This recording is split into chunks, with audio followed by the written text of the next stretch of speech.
How to get rid of pink eye. Method 1. Use apple cider vinegar. 1. Add 1 tablespoon raw unfiltered apple cider vinegar to 1 cup of warm water. 2. Wipe your eyes with this solution 3 times a day.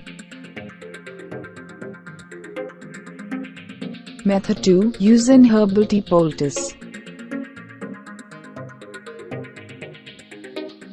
1. Put a black-green chamomile tea bag into 1 cup of boiling hot water.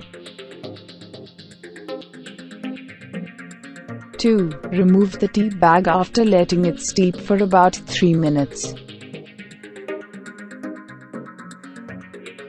3. Let the tea bag cool down a little.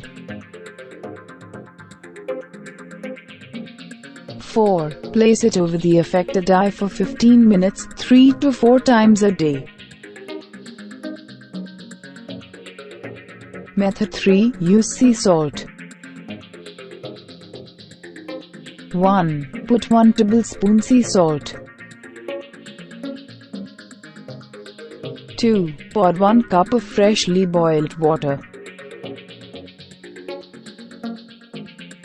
3. Stir until the salt is dissolved into the water. 4. Wipe your eyes with the saline solution 2 to 3 times a day.